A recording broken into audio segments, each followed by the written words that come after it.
இந்த ஸ்மார்ட் ரிங்கை கண்டுபிடிச்ச ஓரா அப்படிங்கிற கம்பெனி வந்து பார்த்தீங்கன்னா, இப்போ செராமிக்கில் அந்த புது ஸ்மார்ட் ரிங்கை வந்து விட்டுருக்காங்க. இதை பார்த்து தான் சாம்சங் வந்து கேலக்ஸி ரிங்கு அதெல்லாம் கண்டுபிடிச்சி விட்ருக்கான். இந்த காப்பி அடித்தவன் ஒரு சம்பவம் பண்ணியிருக்கான்.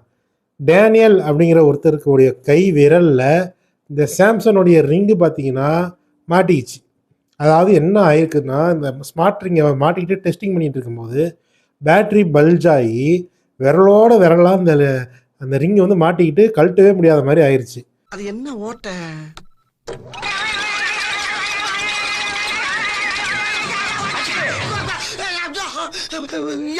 என்னங்க சேர திடீர்னு கிறுகிறு சுத்துது?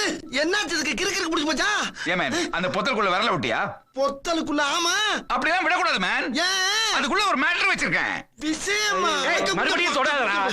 கைய கால வச்சிட்டு கொஞ்ச நேரம் சும்மா இருடா. இதுக்கு வந்து சாம்சங் வந்து இது ரொம்ப ரேரான இன்சிடென்ட்டு, இந்த மாதிரிலாம் வந்து நடக்கிறது ரொம்ப கம்மின்னு சொல்லி ஏதோ சமாளிச்சிருக்காங்க. சாம்சனுக்கும் பேட்டரிக்கும் உண்டான வாக்கியா தகராறு நோட் 7 காலத்துலேருந்தே போயிட்டுருக்கு. இவனை இன்னும் திருந்தலாமாங்கிற மாதிரி தான் பண்ணிகிட்டு இருக்கான். இப்போ தான் இந்த ஃபோல்டு 7 வந்து கொஞ்சம் நல்லா விற்றுக்கிட்டு இருக்கு சாம்சங்கில். ப்ளஸ் வந்து சாம்சனுடைய ஒரு ஃபோல்டபுள் டிஸ்பிளேயை வந்து ஒரு முக்கியமான அமெரிக்க நிறுவனத்துக்கும் விற்றுருக்கிறதா சொல்கிறாங்க.